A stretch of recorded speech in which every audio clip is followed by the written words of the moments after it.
बंदो श्री हरिवंश के चरण कमल सुख धाम, जिनको बंदत निति छैल छवि लो श्याम।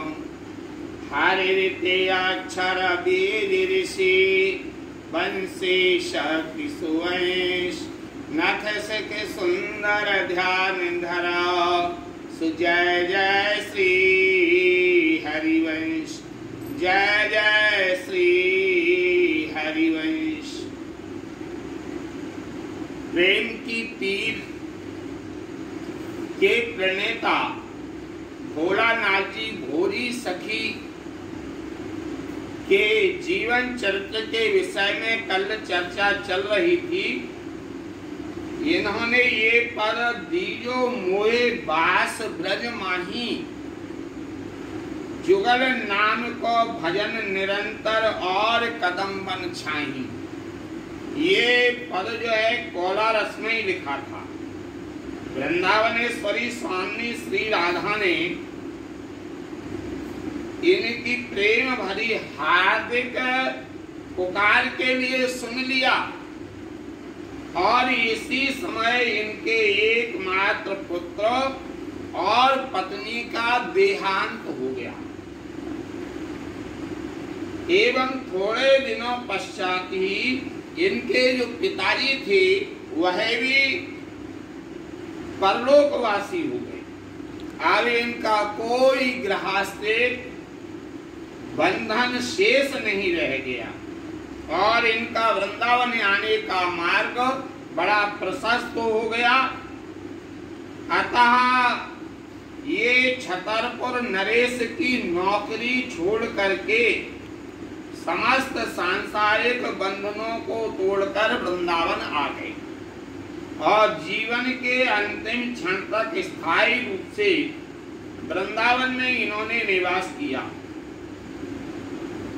वृंदावन में आने के पश्चात श्री भोलानाथ जी ने श्री राधा वल्लभ मंदिर के रास वंशीय अधिकारी श्री गोवर्धन लाल गोस्वामी जी महाराज से मंत्र दीक्षा प्राप्त। ये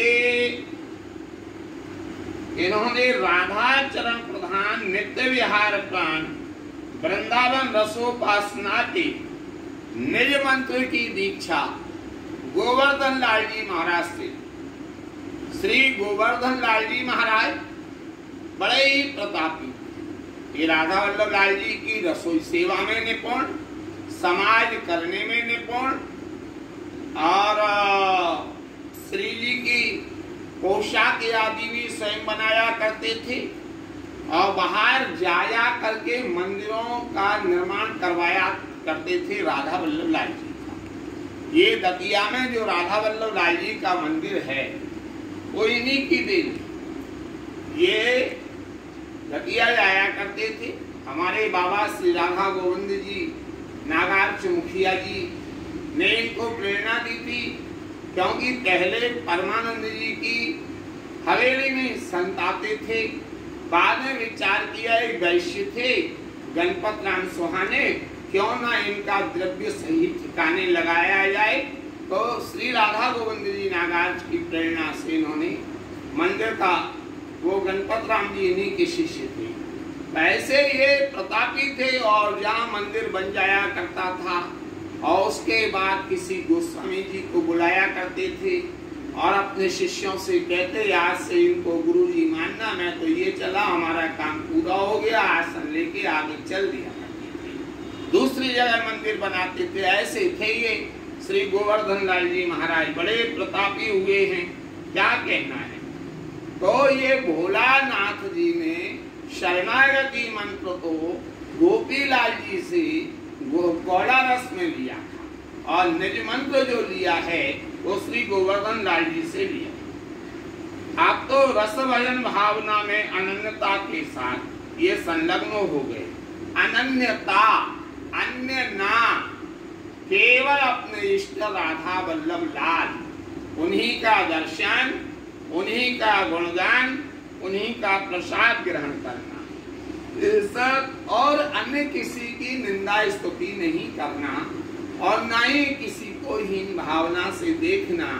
सबका सम्मान है, लेकिन प्रीति एकमात्र राधा वल्लभ से। इसका उल्लेख श्री किशोरी शरण अली जी ने अपने श्रीहित अनन्य रस्तावली में किया है।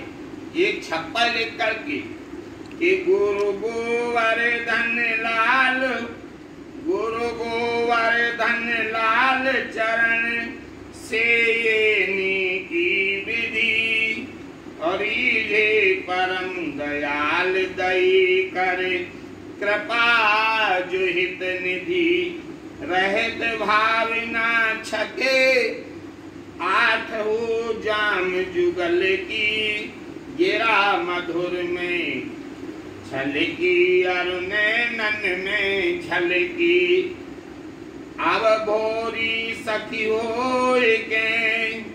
अभी तक ये भोलानाथ सक्सेना थे, आज ये भोरी सखी बन गए। अब भोरी सखी हो के, रहत सखिन के साधा जो, परम रस के निरपत परम रस के यही काल में, भये श्री भोलानाथ जो, परम रस के यही काल में, भये श्री भोलानाथ जो।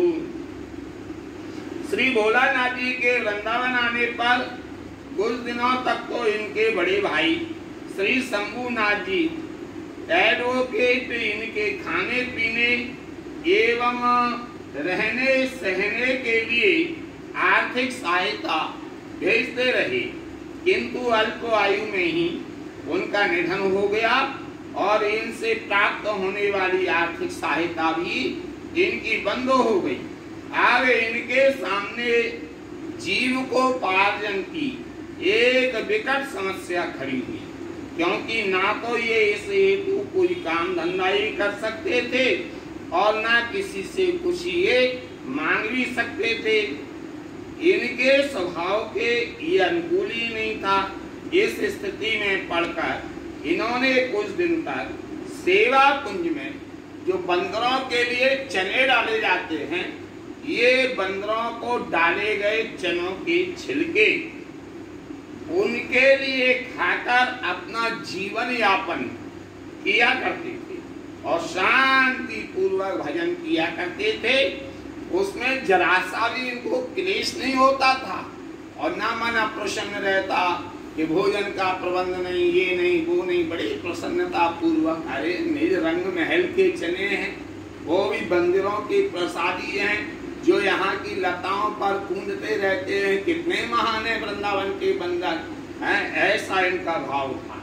किंतु जैसे ही इनके गुरुवर श्री गोवर्धन लाल जी को इस बात का पता चला और इन्होंने राधा वल्लभ जी के मंदिर में ही इनके रहने और व्यवस्था कर दी, सुंदर व्यवस्था कर दी। वैसे एक प्रसंग और मिला करता है कि श्री गोवर्धन लाल जी के लिए स्वयं राधा वल्लभ लाल जी ने स्वप्न दिया था कि देखो वहां राजभोग का थाल पहुंचाओ।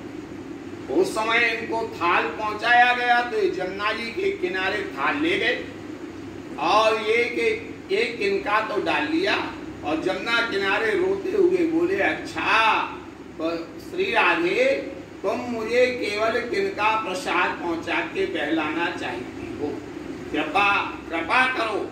यानी इनके दर्शन की लालसा थी।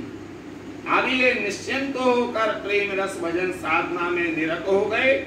श्री भोलानाथ जी का सेवा कुंज में विशेष ही लगाव था। इन्होंने सेवा कुंज मंदिर में विराजमान चित्रपट सेवा के लिए ये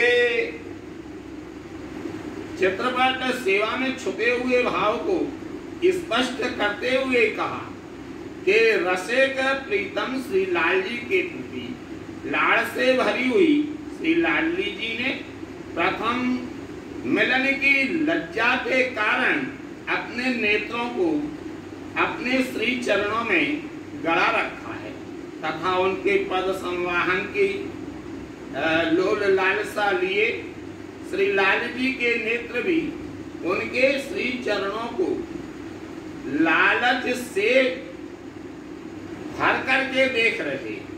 जैसे ही दोनों की दृष्टि एक दूसरे से मिलती है, तभी श्री लाल जी श्री प्रिया जी की मौन स्वीकृति प्राप्त करके एवं प्रिया जी के श्री चरणों को अपने हृदय में धारण करके उनके श्री चरणों को चाटने की सेवा ललित रीति से प्रारंभ कर देते हैं।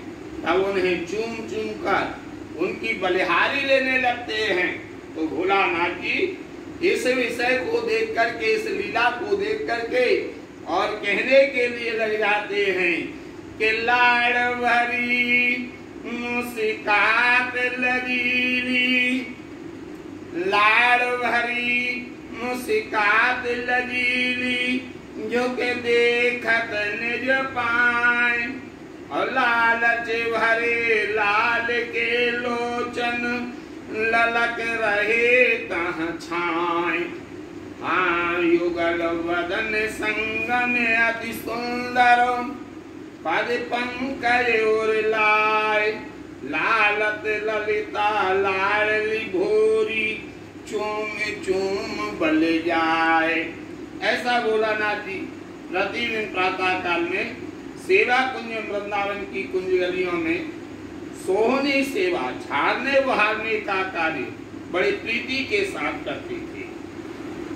इस बात का उल्लेख उन्होंने एक दोहे में स्वयं ही किया है कि या तन हूँ मैं प्रीति सो, तुम ही को दुलरार, श्रीवन बीतन रमत हैं, लिए सोहिनी हाथ। तो इनका चरित्र बड़ा ही दिव्य है। शेष चर्चा कल करेंगे। जय जय श्री राधा